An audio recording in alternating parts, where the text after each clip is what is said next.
Bonjour et bienvenue dans la chaîne de Yaxo. Alors en quelques mots pour me présenter, on va m'appeler Yaxo ou comme vous voulez, Arbre. En quelques mots, je vous présente un peu cette chaîne qui est la seule parce que je vais mélanger deux choses qui n'ont absolument rien à voir ensemble. Comme ça, c'est mieux. Je vais vous parler d'un côté de plantes médicinales, de tout ce qui peut vous faire du bien en mangeant.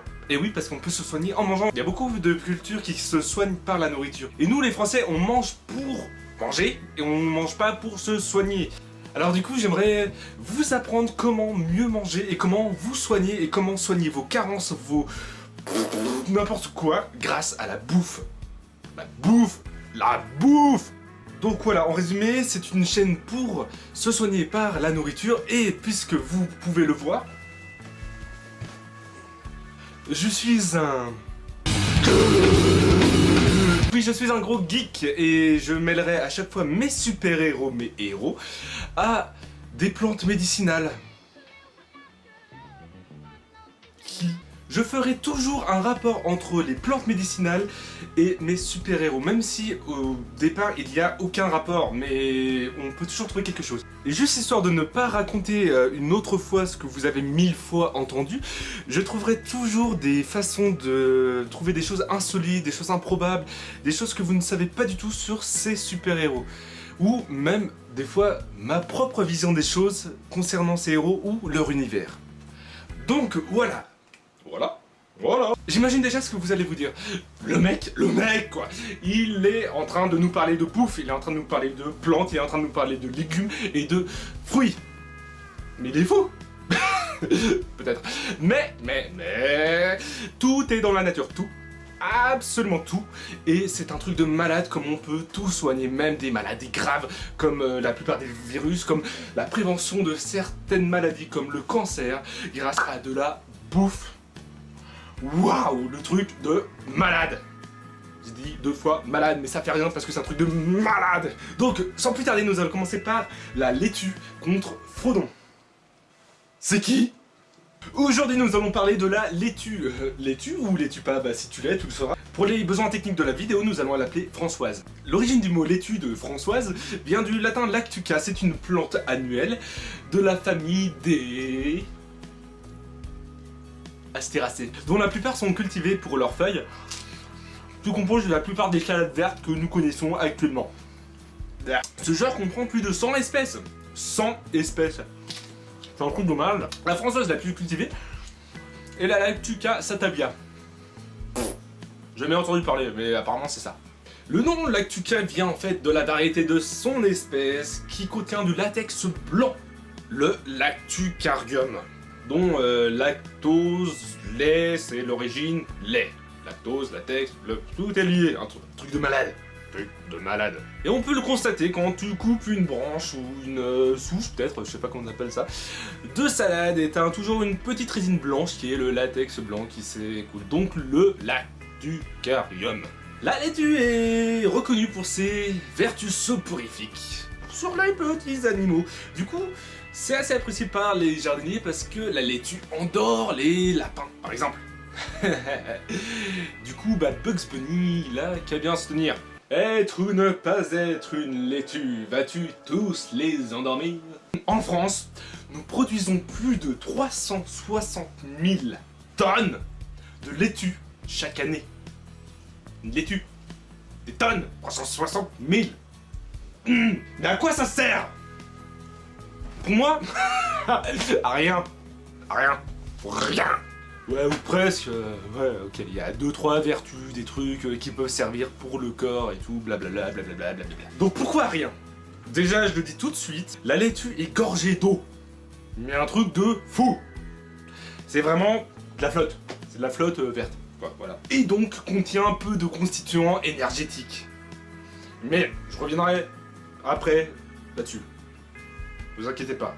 Tu t'inquiètes? T'inquiète pas, arrête. Tu t'inquiètes pas. Stop. Non, tu t'inquiètes pas. Il y a quoi là-dedans?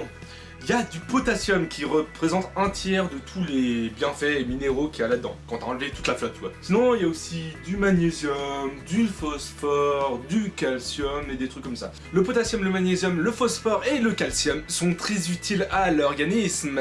Je vais pas m'attarder trop sur ces éléments-là parce qu'en fait, si je devais tout détailler, on aurait peut-être 3 heures de vidéo chacun. Des trucs. Je ferai des vidéos sur tout ce qui est minéraux, tout ce qui est vitamines, tout ce qui est tout le reste. Mais ça sera des vidéos entières. Là, on parle de laitue, on parle de Françoise. Vous vous rappelez? Le potassium dans Françoise prévient et traite l'hypocalémie et l'hypertension. Ce qui est vachement important, sachant que c'est ce qu'il y a le plus dans Françoise. Après l'eau.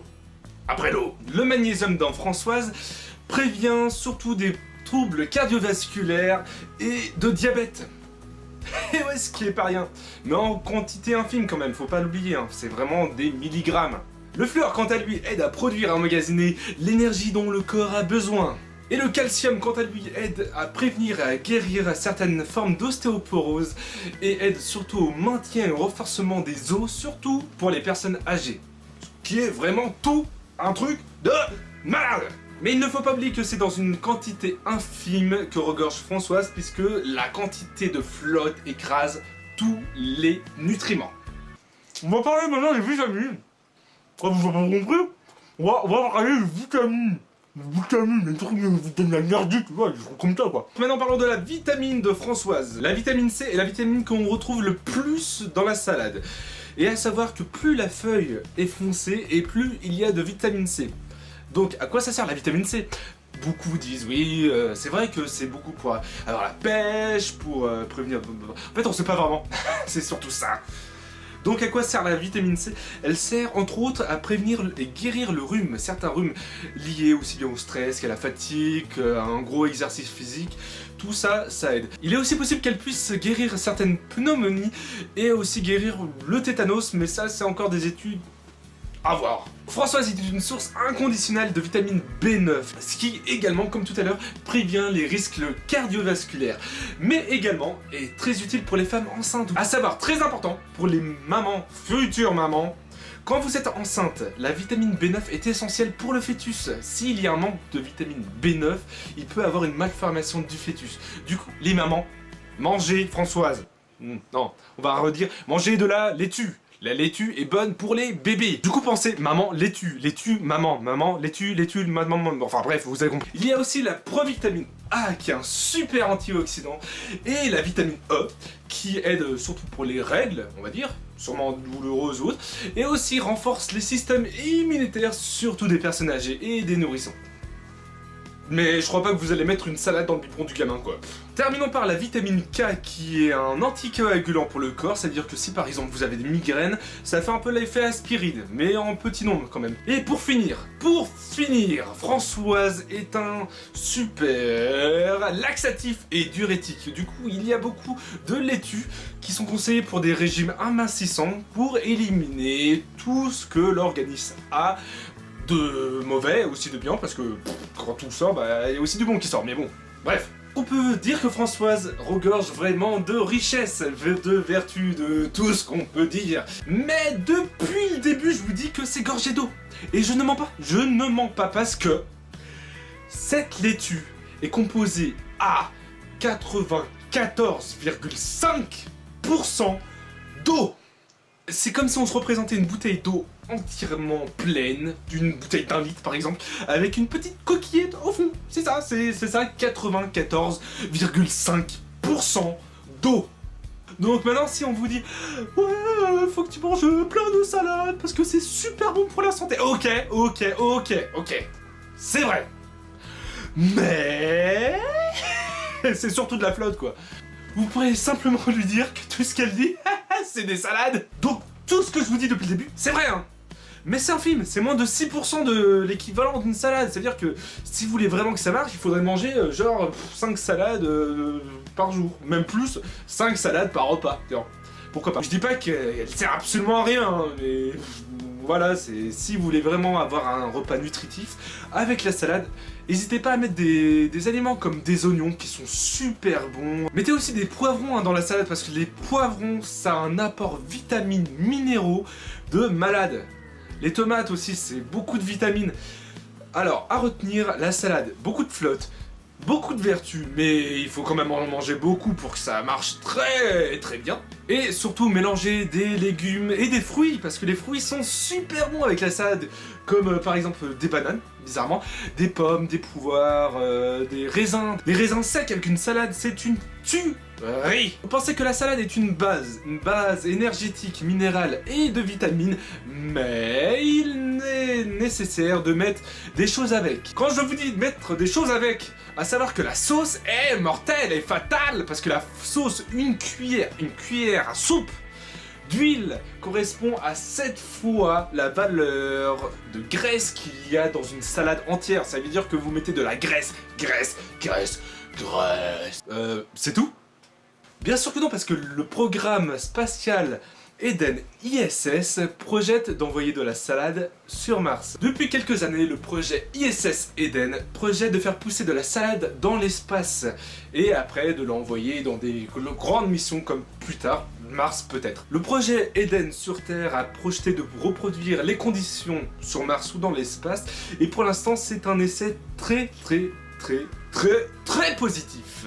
Pourquoi la salade? Outre son intérêt nutritif, la salade aiderait à produire de l'oxygène, à fixer le dioxyde de carbone et aussi à purifier l'eau, ce qui est vraiment un tout en un. Et aussi l'intérêt d'avoir une salade fraîche dans l'assiette d'un astronaute, c'est vraiment bien parce que mentalement être isolé de tout, être vraiment loin de tout, avoir une bonne salade fraîche, bien verte, bien juteuse et tout, dans son assiette, ça aide pour le moral des troupes on va dire.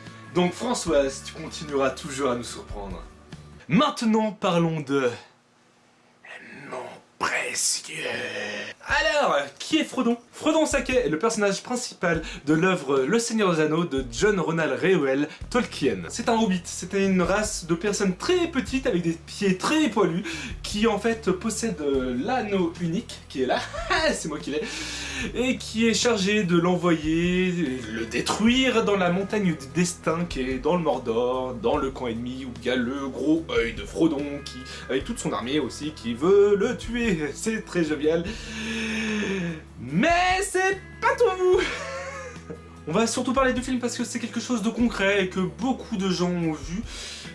Comparé à tous ceux qui ont lu les bouquins, ça parlera plus. On va faire vite. Frodon et ses 4 amis vont partir de chez eux, Hobbitland, enfin exactement Hobbitbourg, pour partir à la conquête d'une terre inconnue, hostile et tout. On va rencontrer plein de gens comme Aragorn, Gimli, Legolas, Elrond, plein d'autres, et vont l'aider surtout à combattre toutes les armées, et aussi à jeter le petit anneau dans le gros volcan pour éliminer le méchant ultime, le big boss du film, on va dire, Sauron.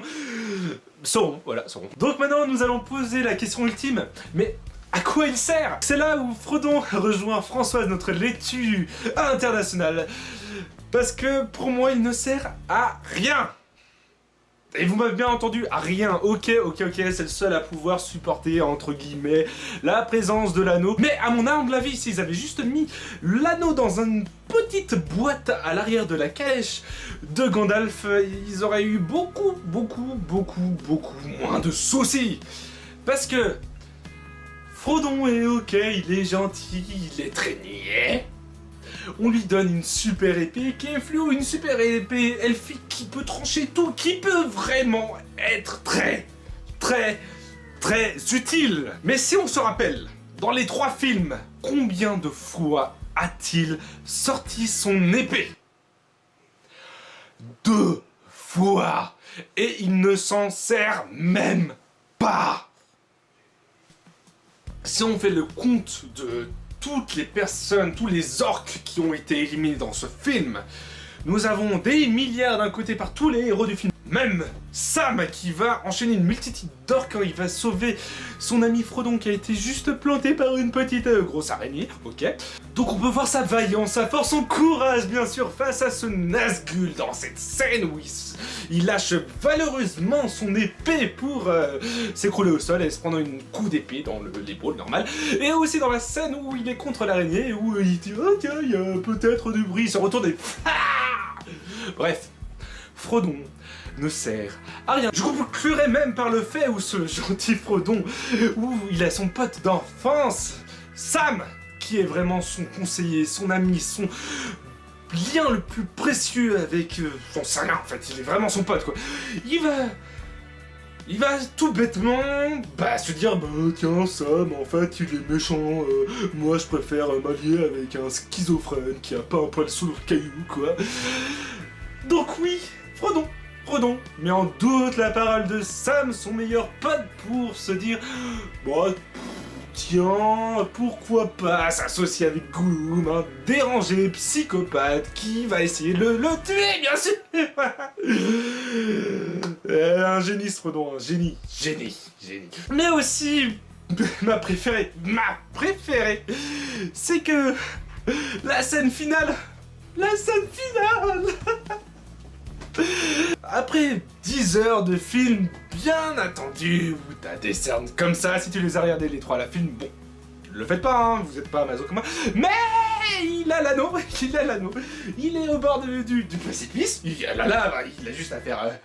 Et paf, le film est fini. Le film il est fini. Ouais, de toute façon le film il est fini juste après, bien sûr, mais c'est pas tout, hein, parce qu'il se dit oh tiens, l'anneau, j'ai essayé de le détruire pendant tout le long. Bah non. Tiens, j'ai envie en fait de l'enfiler, de le carrer. Normal, hein, ouais, j'ai fait tout ça, il y a tous mes potes qui sont morts et tout, peut-être, je sais même plus qu'est-ce qui est devenu Gandalf, mais non, moi je garde l'anneau, hein, je le garde, voilà, c'est le mien. Donc s'il n'y avait pas ce psychopathe de Gollum qui lui saute dessus pour lui arracher le doigt pour que l'anneau tombe avec lui, bien sûr, le film aurait peut-être duré 10 heures de plus, on sait jamais, hein, mais voilà. Frodon ne sert à rien. Mais est-ce que c'est tout? Donc non, ce n'est pas tout. 2 choses insolites. Tout d'abord, la compagnie aérienne de Nouvelle-Zélande, là où le film s'est passé, propose un spot publicitaire de malade. Vraiment, franchement, je vous le conseille. Il y a un petit extrait là ou là, je sais pas encore où je vais le mettre. Je me mets au milieu pour ne pas interférer avec cet effet visuel de malade. Mais attention, il y a quand même il y a quand même le lien en description plus bas là-bas. Alors, ça sera sûrement là ou là, je ne sais pas encore.